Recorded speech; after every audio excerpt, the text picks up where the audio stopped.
we are here, the context of our conversation today is about individual major gifts. So more specifically, we're going to talk about how you can adapt to our current environment and raise more major gifts for your mission, even though face-to-face meetings are off the table for most right now. All right, so I designed this masterclass just for you if you're someone who's feeling a little bit uncertain about how to proceed with major donors right now that face-to-face meetings are off the table. If your organization is scrambling to replace lost revenues as well, this is the right place for you. If you feel like you have a lot fewer fundraising options, you're not alone there.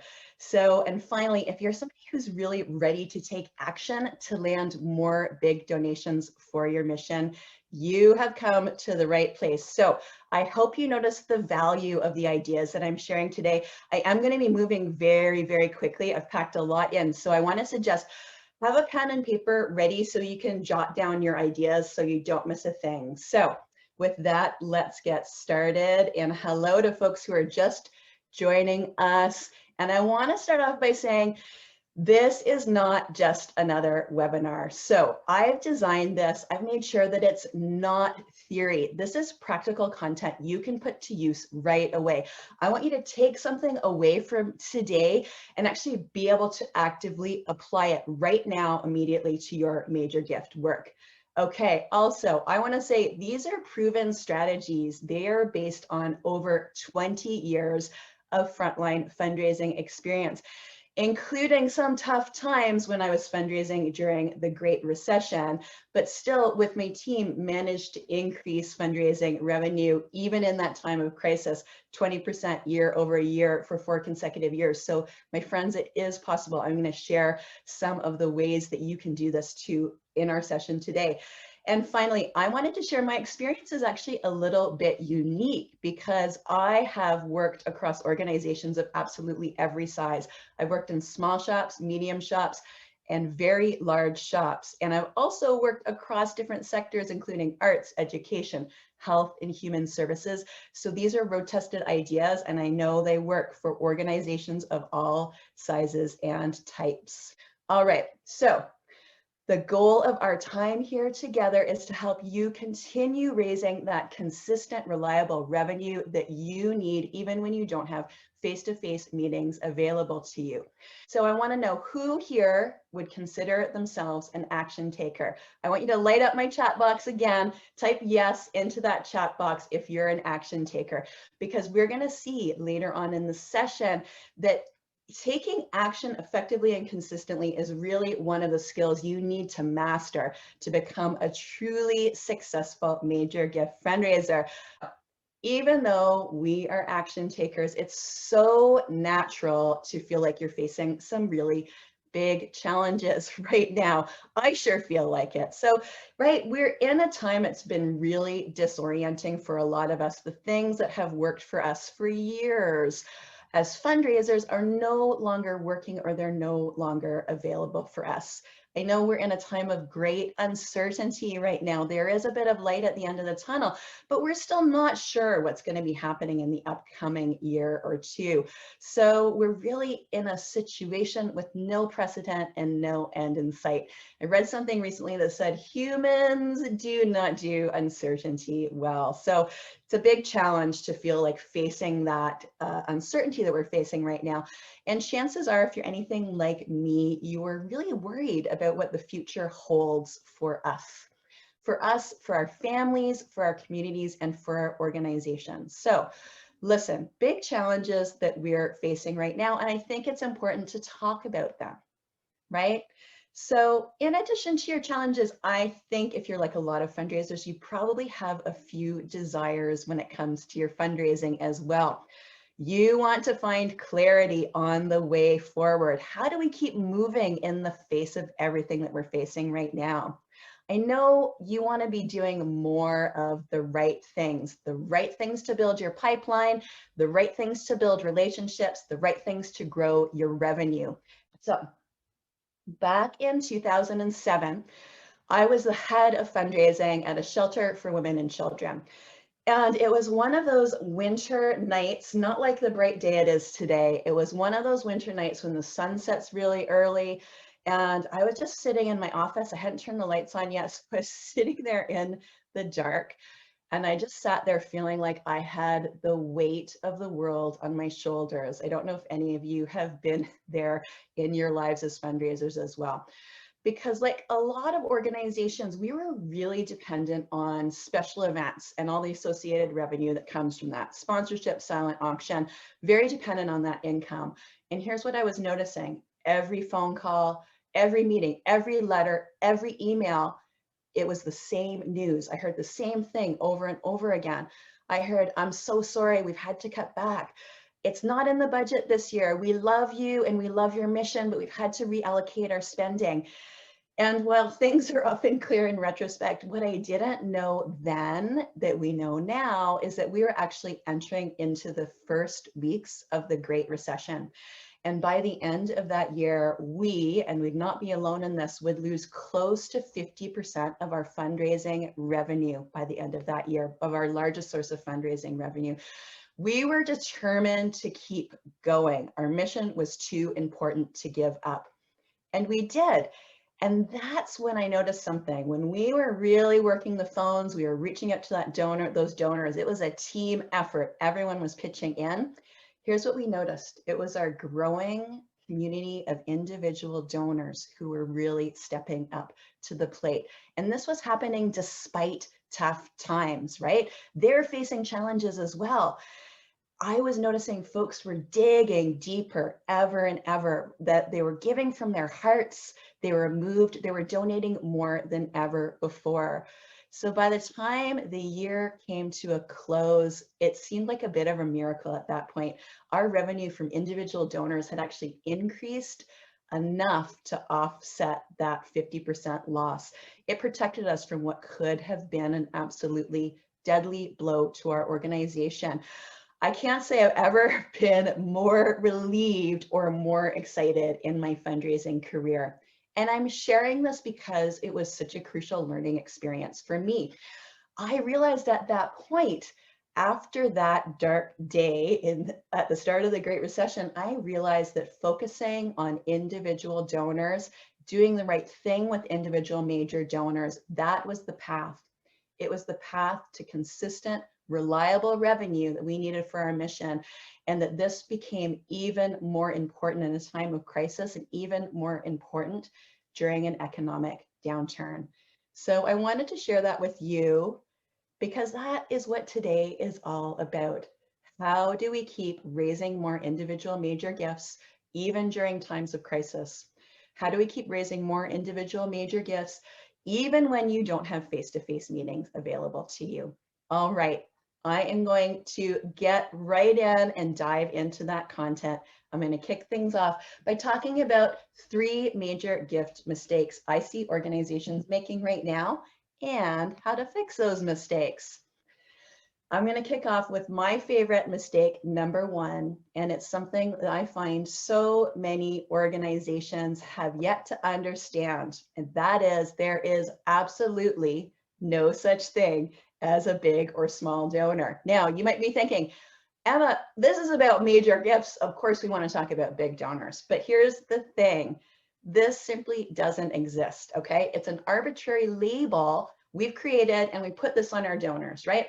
It's a label we often indelibly apply after one single interaction with the organization. So don't get me wrong, I am definitely a fan of strategically segmenting your data, but it's just too often that we create these labels and we think of them as permanent and fixed. If your first gift to an organization was $50, you will be a $50 donor forever and ever from there on in, right? So I'm going to share with you a few practical examples, and we're going to do it in a fun way. We're going to play Who Wants to Play Big Donor or Small? And I won't sing for you here. I could do my Price is Right rendition, but I'm going to save you from that. I'm going to save you from my singing voice. And I am going to look at 3 different practical examples of different gifts that came into small and medium shops. and we'll see why there's no such thing as a small or big donor. This is just a handful of examples I want to say that I'm sharing with you. I've seen this countless times across organizations of all sizes during my 20-year fundraising career. So let's start with number one here. My chat box is kind of covering up. I'm just going to move that around. Okay, so let's look at donor number one. This donor, if we go by the usual playbook, it's a $75 donor. They had been giving $75 every year, like clockwork, for 10 years. But wait, this $75 donor, who was pretty well established, actually ultimately ended up making a gift of $250,000. Pretty big spread. This was not a bequest either. This was a gift in their lifetime. So $75 to $250,000, big donor or small? Okay, big. Oh, I love it. You're so into, go right in there. Let me know. I wish I could give you prizes. Maybe I'll do that for next time around. Okay, big donor or small? Here, big donor or small? Donor number two. This was a donor who actually started their journey with the organization with a $50 membership. Okay, so that $50 membership actually ended up turning into a $10,000 donation. What was even more incredible is, very sadly, this dedicated donor passed away and had included this organization in his will to the tune of a $7 million bequest. So big donor or small? $50 to $7 million. Big. There might be a different word for that. Mega. That might be a mega donor. All right, so here we go. Donor number three was someone who gave $500, and that's a very generous gift. That might be quite a large gift for your organization, but for a lot of organizations, $500 may still fly just under the radar, right? So this donor ultimately ended up going from giving $500 gift to giving a seven-figure gift, a $1 million gift. So wow, big donor or small? And you notice here there's some boxes that I haven't filled in. So let's fill in the blanks, because I'm guessing you're probably curious. I'm going to talk about what was the initial contact. What was the particular catalyst that led to that major gift? So donor number one is pretty simple. This donor, been giving $75 a year for 10 years, actually met the team at the organization, including board members, at an open house they were invited to as a longtime dedicated donor. Conversation started there, obviously did not end there. We'll be talking about that as well today. And that relationship led to that tremendous six-figure gift. All right, so $50 to $7 million here. How about this? Not a super glamorous connection. This person actually met the organization at the annual general meeting. So there you go. You can leverage all sorts of ways for folks to connect with your organization. Finally, $500 to $1 million. Picked up the phone. This was actually a phone call that was initiated by the organization. It wasn't a phone call to solicit, it was a phone call to thank. And that conversation led to an ongoing relationship that ultimately ended up with a gift of $1 million. So I see a few questions in the chat. I haven't mentioned this yet. We will actually, because there are quite a few of you here today, I promise I will stay on as long as I can. We're going to do a live Q&A at the end. So if you've asked me a question, I haven't answered it, I definitely will get to that at the end. And oftentimes I may actually answer your question as the session progresses as well. So you're going to notice these all had one thing in common. Each donor had an opportunity provided by the organization to begin a conversation. You'll also notice none of them are particularly glamorous, right? They're not fancy, they're not expensive, they're not exclusive. In fact, they're probably things that you're already doing in your organization. So I hope you had fun playing big donor or small with me. And I want to share with you practical ways to apply this and fix this problem in your organization.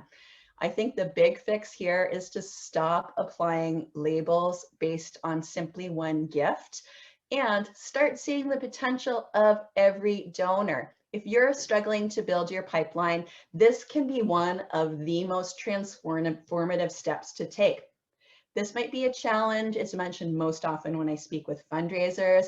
We don't know where to find major donors. We don't feel like we have access to donors who have the capacity to make a major gift.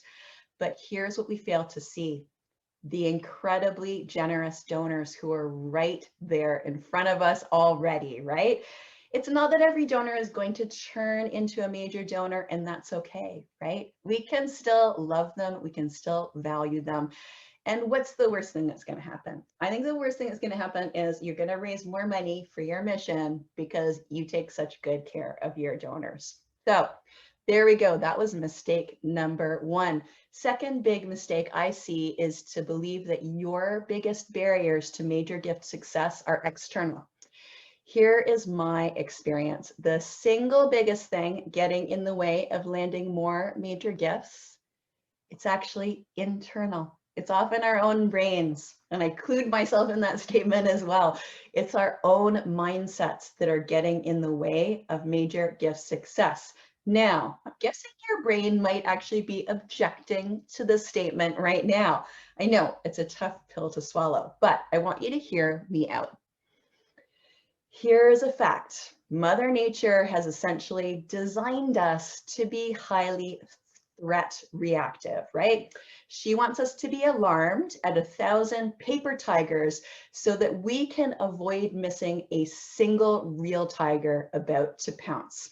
This has simply evolved as a protective mechanism over millions of years of evolution. Turns out we as humans are hardwired with what neuroscientists refer to as a negativity bias. Okay, so we more clearly remember, our brains more clearly remember and give weight to events and experiences that we perceive as negative, as opposed to those we perceive as positive. Now, I want to be very clear here. I'm not saying that there aren't real threats out there right now. I recognize we're in the middle of a pandemic.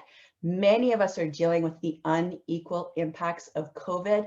Many of us are dealing with huge threats like continued racist violence. So I'm not saying there are not real threats or real tigers out there now, but the key with negativity bias is to determine the difference between a very real threat that we need to take action on, the real tiger, to protect ourselves. We need to tell the difference between that and the perceived threat, or the paper tiger, that may be getting in the way of our taking action. Okay, because here is what at stake at our organizations. When we don't recognize how negativity bias impacts our decision-making about perceived threats, our fundraising suffers, and more importantly, our mission suffers. This is a quote from a leading neuroscientist, Dr. Rick Hansen, and he says something I think that's really important for our sector. He's noticed negativity bias makes us overestimate threats, underestimate opportunities, and underestimate resources. So I see this impacting our fundraising every day, and I've seen this impacting our fundraising particularly profoundly since the beginning of the pandemic. So we need to be really careful and really aware about this, right? So this is something I want to, before I move on, I want to note, because I think it's really important. There's nothing wrong with you when you feel fear, right? It's just your brain doing its job. So fear, again, like the negativity bias, is to some degree hardwired into our brain. Everyone feels it, totally normal. Everyone feels it whether they admit it or not, right? In the context of fundraising, we often get scared of what we could imagine will happen. That's the paper tiger, especially as we push out of our comfort zone. And let's face it, major gifts are out of a lot of our comfort zones, right? So, but as we push out of our comfort zone, here is the challenge. We need to actually push out of our comfort zone in order to achieve growth and expand that comfort zone. So the reality is sometimes feeling certain kinds of fear is actually an important sign of growth, right? If you aren't feeling fear, maybe you aren't pushing outside of that comfort zone. So it's a good sign you're continuing to challenge yourself. And it's totally normal. We sometimes think like, we want to make it go away, but it's a very normal part of human life.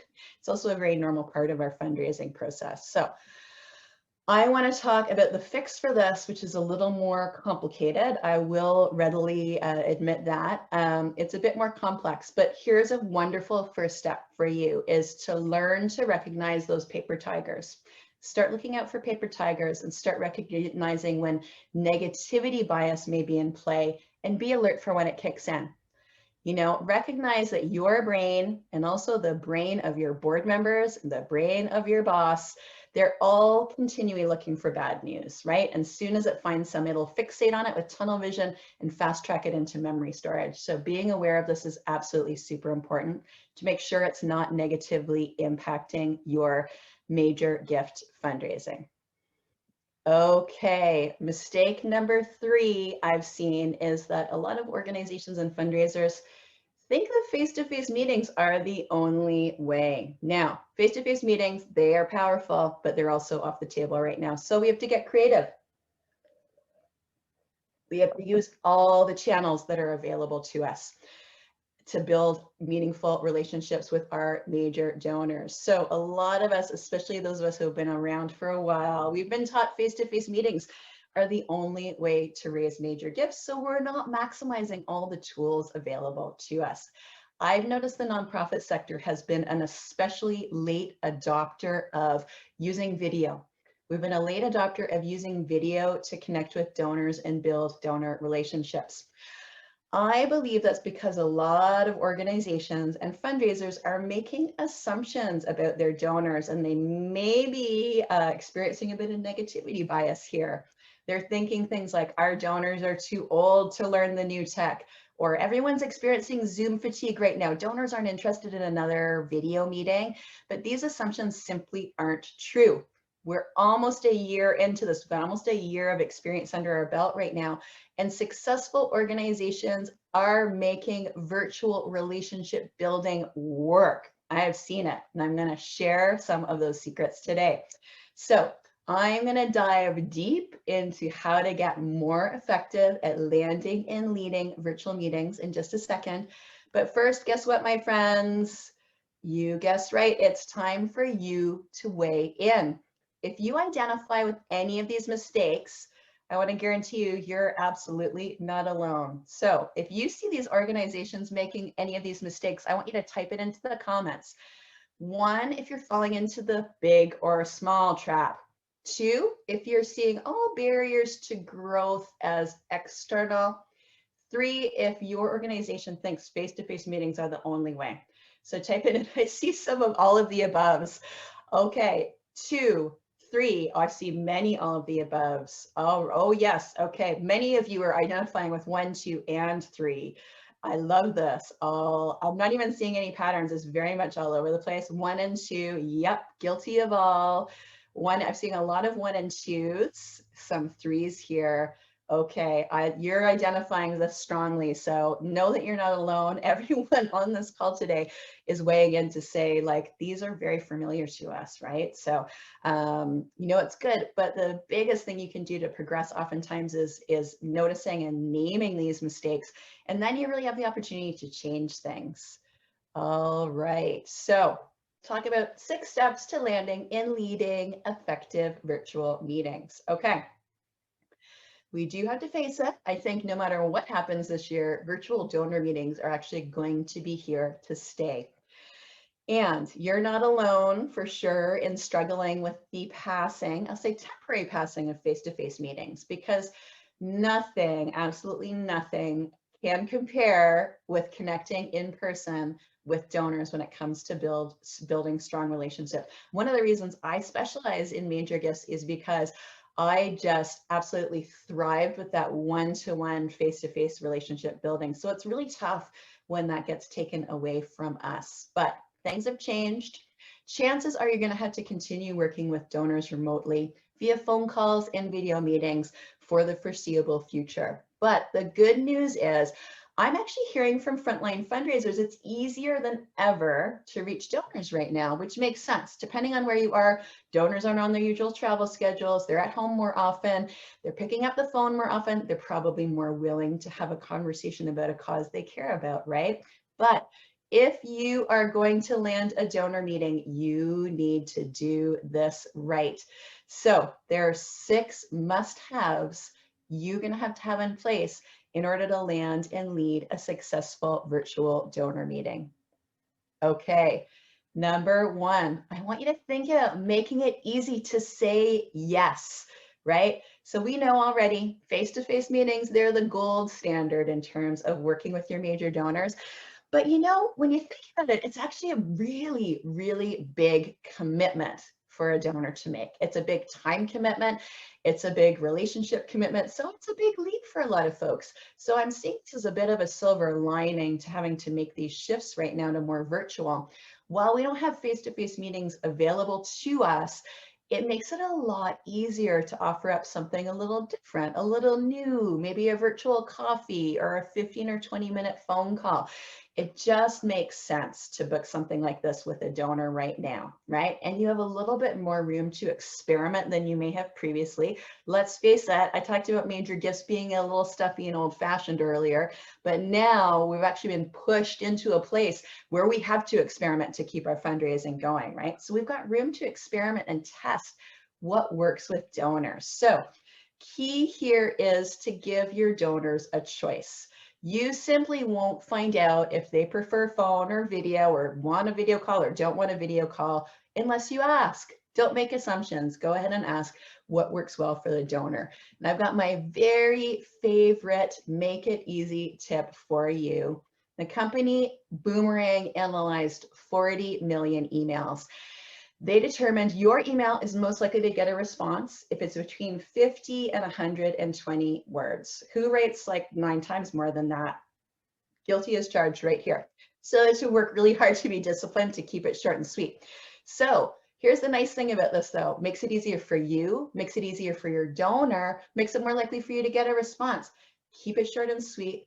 Offer your donor some options and make it easy for them to say yes to connecting with you. Okay, mistake number 2, I see this pretty often. That is, organizations sometimes make it all about the donor, right? I see even the most seasoned fundraising professionals still make it about the organization, right? You know, you'll read some communications and it's sort of like me, or we, right? So they talk a lot about the organization's achievements, programs, goals in sort of possessive terms, right? But we all are familiar with that old adage, ask for advice, get money, ask for money, get advice. So time to shift our approach here. Now, I had actually shared this on another presentation and someone said, that's fundraising 101. And I said, it may be fundraising 101, but let me tell you, in my travels, I have noticed that very few people are actually implementing this idea of making it about the donor effectively. So here's the thing you need to do. You need to ask your donor. You can ask them for impressions, thoughts, feedback. You can run an idea by them. You need to get curious with your donor, okay? In my opinion, curiosity is actually the top soft skills that effective fundraisers need to develop. It's even more important if you're a major gift fundraiser. So you need to make it all about the donor, engage the donor, and really start asking them for things instead of giving them that flow of information about all the organization's achievements and accomplishments and programs, right? There can be space for that, but let's start off our relationships by really engaging that donor, making it all about them. Mistake number 3 I see, and that is giving up too soon. So you really need to be persistent, right? Most fundraisers do give up far too soon. I'm going to borrow a statistic from sales because, unpopular opinion, right here, we are all in sales, my friend. Maybe that is a whole other webinar, but here's what we know from sales. It takes 6 to 8 touch points and meaningful touch points before you can qualify a lead. And most people give up after 3 or 4, okay? So most people are giving up far too soon. The key is to be what I call politely persistent, right? You want to continue providing value in all your touch points. You want to continue staying focused on the donor, making sure you're staying focused on their needs. Keep trying, mix up your channels, experiment with different approaches that will get your donor's attention. But above all, don't give up, and don't be in the majority of people who give up after 3 to 4 efforts. Okay, so be persistent. All of the most effective major gift fundraisers are politely persistent. All right. Here is tip number 4, is to be prepared. You want to prepare with a meeting plan. I actually write a plan for every meeting that I have with a major donor. Because once you land that meeting, it's absolutely crucial. You want to be planning ahead. You want to clarify with yourself exactly why are you meeting with the donor? What are your goals here? What do you want to achieve with your time together? So working with yourself to create a plan is absolutely crucial. And I think it's even more important we do this right now because we're all a little bit out of our element, right? I don't know if I'm alone in that, but all a little bit out of our element. It can take time to get used to doing something new, right? Especially taking your donor meeting virtual. So if you want to be more effective in your major donor meetings, nothing can be more helpful than sitting down and mapping out a plan for yourself. So this is actually, I know this is a big need because this is actually one of my most popular resources that I provide to my students. It's my donor meeting plan template, and it walks you through every element you need to think about when you're preparing for a super effective major donor meeting. So I know what some of you are thinking right now.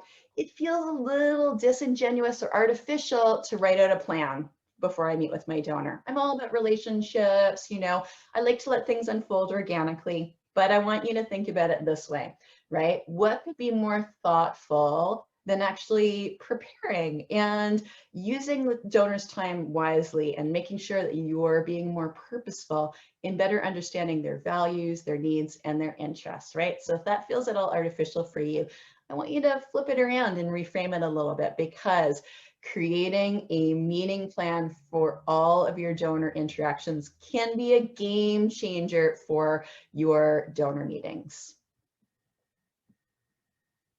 Okay, number 5, my tip for you is to ask great questions. In fact, speaking of questions, this is one of the top questions I hear from clients who are new to major gifts. It's like, okay, I'm having a donor meeting, but what specifically am I talking about? Especially if I'm not going to be giving them a one-way flow of all of my organization's programs and achievements, right? So first and foremost, you're really aiming to have a meaningful conversation, right? In fact, you're doing way more listening than talking. You're asking great questions. You're helping uncover the donor's values, the donor's interests, their hopes and their fears that motivate their philanthropy. Okay, here's what I like to do as a part of my donor meeting planning. I actually make a list. I make myself a list, 5 or 6 strategic questions that you could ask that donor to help move you closer to your goals for your meeting. So be purposeful, be strategic. My tip for you around questions is really think about them in advance and aim to ask open-ended questions that really prompt some thought, right? You want to draw on the knowledge and the feelings. This is about emotion of the donor, as opposed to asking a close-ended question that you're going to get a one-word yes or no answer. This takes a bit of practice, which is why I like to pre-plan this. And of course, I want to assure you, this is an organic conversation with your donor, right? You're not grilling them. You don't need to worry. You can weave in some, all, or none of your questions. Inevitably, you do. Even if you do make a donor meeting plan, you flow a little bit, right? You adjust your approach based on how engaged and forthcoming the donor seems during your meeting. So think about those questions. In fact, I like to start, gathering good questions when I see and hear them out in the world, even if they're just great interview questions. If you ever watch a great interviewer like Oprah, she asks great questions. So keep a list of questions you think that are really interesting and profound. You might like to incorporate into your donor meetings. All right. My tip number 6 for you is leveraging the power of video. Okay, so a lot of fundraisers have shared with me that their leadership is actually holding them back from using video meetings. What I'm hearing the big concern is that they think it's going to look unprofessional. I hope that we've moved past that at this point, because I know what we've been seeing over the past year is we've been hearing from fundraisers that donors are actually it's actually strengthening our relationships with donors to some degree for them to understand, like, we're human, right? Sometimes we're having these donor meetings. If you've got kids at home, you're gonna have a special guest appearance, you have a special pet guest appearance. And actually for most donors, they understand this, right? They're human too. And they understand that we're in a tricky situation right now. And this, in fact, vulnerability can help strengthen our relationships. So it's okay to be human. It's okay to, not be perfect. Could do a whole other webinar just on the problem of perfectionism in major gift fundraising. But donors are human and you're human, and it's okay for you to have a slightly imperfect Zoom call with your donors, right?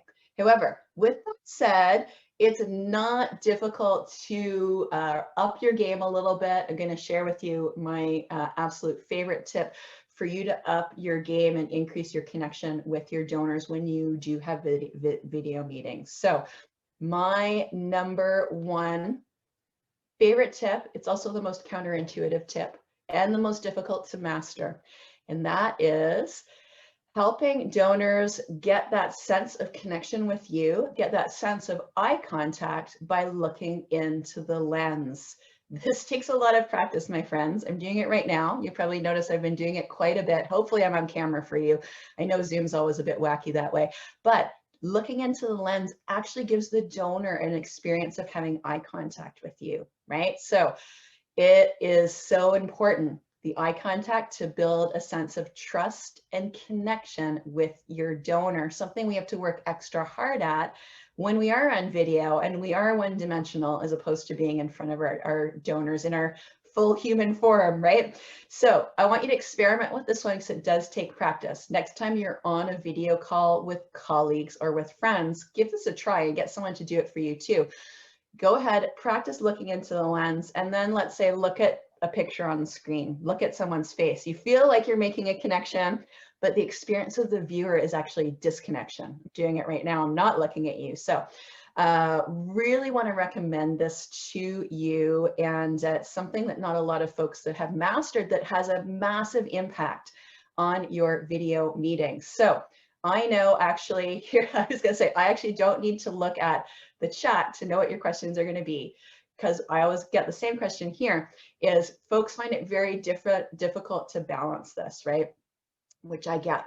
But, think of it as when you're in person and meeting with your donors, like you wouldn't, if you're in person, make unrelenting 100% unblinking eye contact with them the whole time you're meeting, right?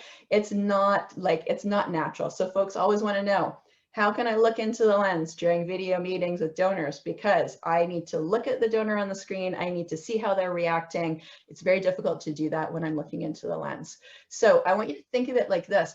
It's kind of like eye contact you would make in an in-person meeting, and that you wouldn't make that unbroken eye contact, because it would absolutely unnerve the donor if you were just staring into their eyes 100% of the time.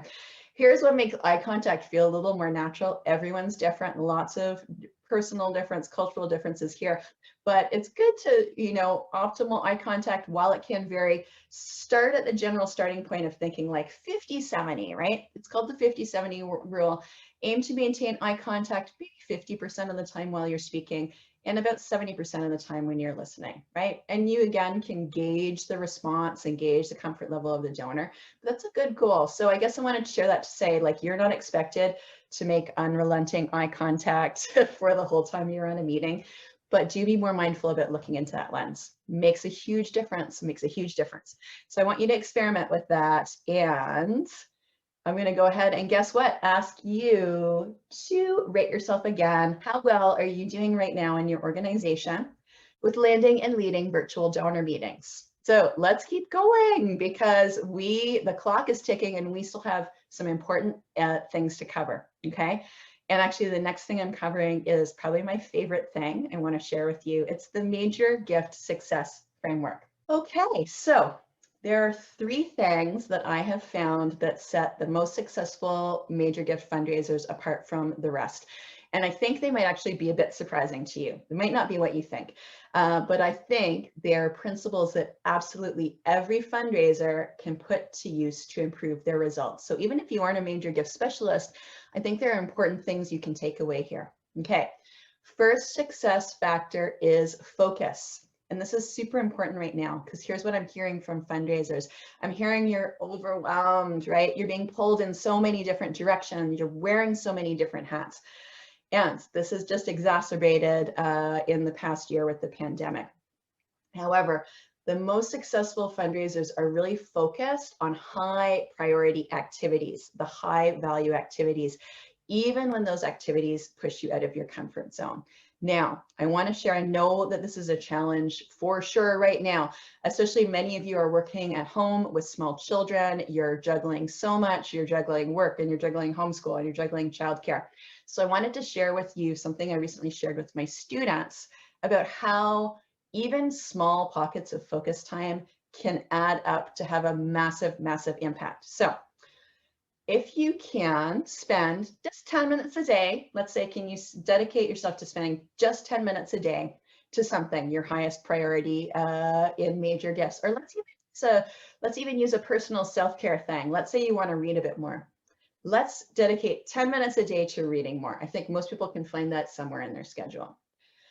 Over the course of a week, that'll add up to a whole hour, right? I'm probably not alone in thinking like, I probably can't find a whole hour in one day to just lie down and read. It sounds heavenly.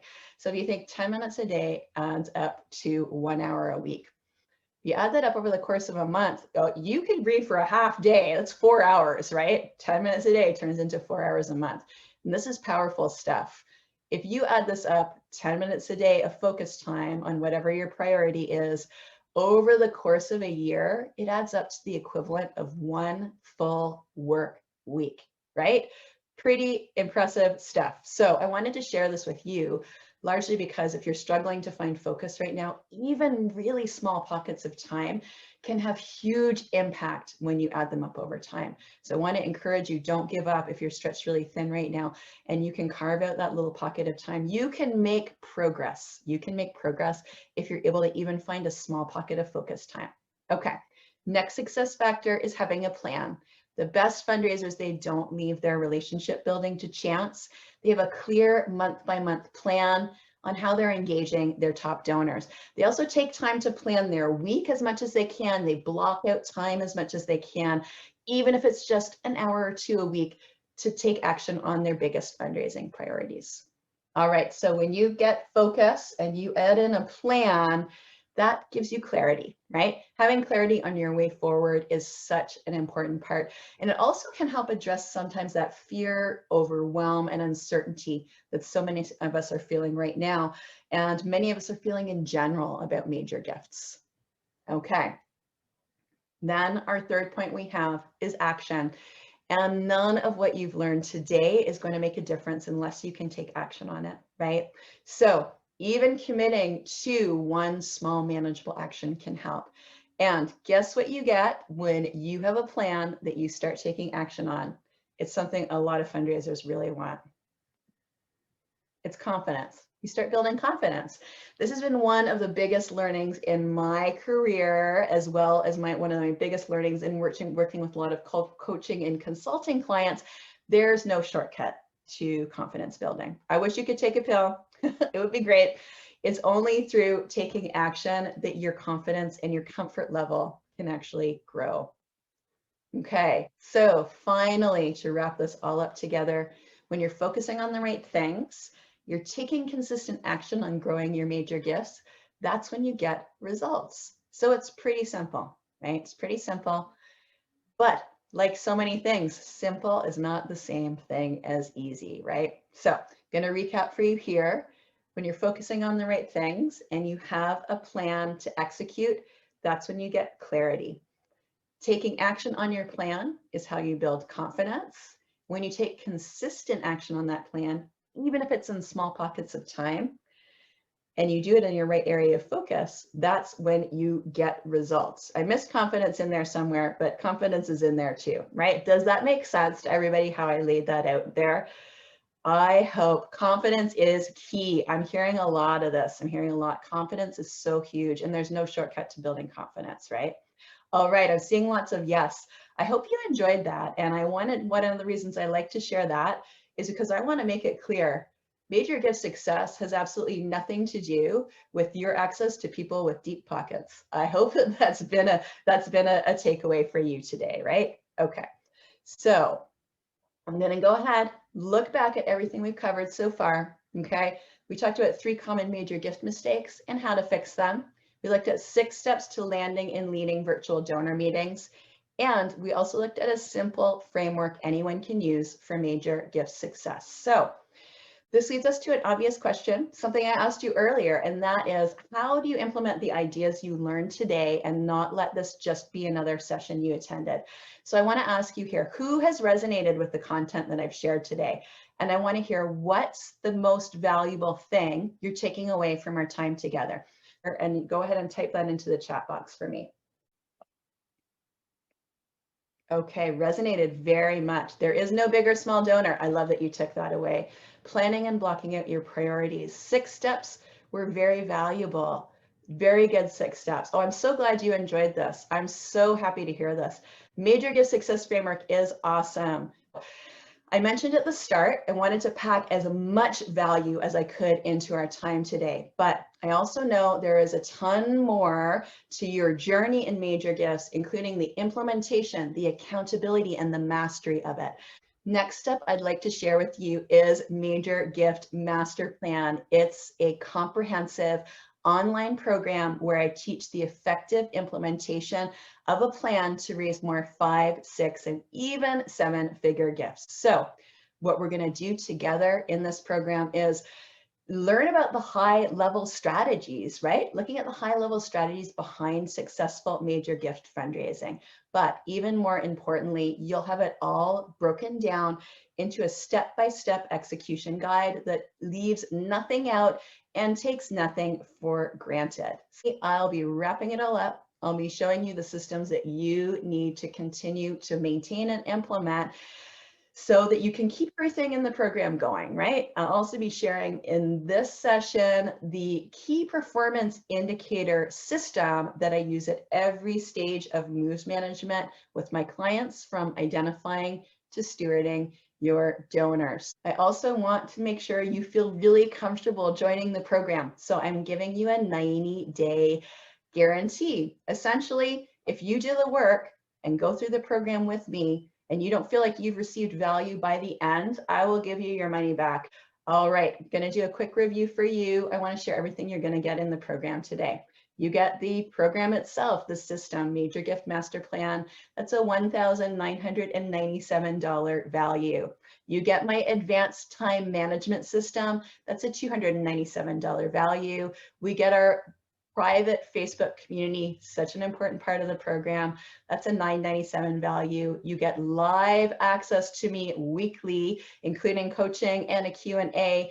And finally, if you sign up within the first 10 folks who join us, you're going to get your fast action bonus coaching call that's worth $397. So total value here is $4,485, and the lifetime access to the program is $997. Here's where you can go right now, majorgiftmasterplan.com. You can go there to enroll.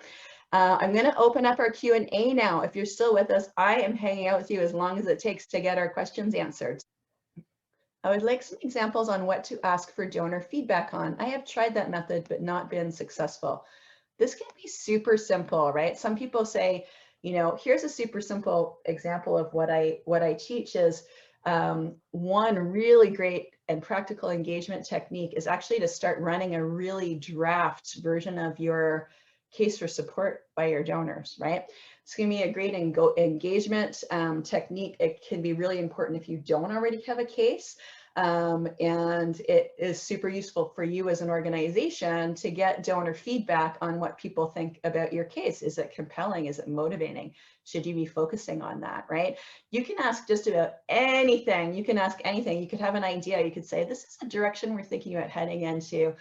You know, I wanted to chat with folks who are closest with us just to get your thoughts and your feedback. Like when I say this, What are your impressions of this, right? Does this sound like we're headed in the right direction? Is this a priority for you as a donor? So be creative. I think sometimes people overthink this. So they think I have to have a big thing to take to donors. I have to have a big strategic plan. Trouble is sometimes by the time we're sharing our strategic plan with our donors, it's so done and our donors know it's glossy designed and we're like, what do you think? And they're like, come on, we know this is not something, that's going to change when I give feedback on it. So just think about that, like truly, what can you run by a donor and get their impression on, right? So, and don't overthink it and don't think it has to be a big thing or a giant thing or a glossy thing. I hope that helps. All right, one of my fears, challenges that stops me from asking for a meeting is that donors know you're asking because you want to make an ask. How do you actually, okay, so here's actually my solution for that is, one thing I often will say, I'll often be really direct. If I'm not making an ask, I'll say, I don't want, this meeting is not because I want to ask for money, right? Like you can be quite straightforward. This is not a meeting to ask for money. This is a meeting because I want to get your feedback on this really important thing. So don't be shy to say that, right? Um, Thanks to you all for coming. I know how busy you are and I know how valuable your time is. So I really appreciate it. I appreciate you. I appreciate the hard work that you're doing during these difficult times, right? This is not an easy time to fundraise and you are still out there. You're on the front lines and you're doing really important work.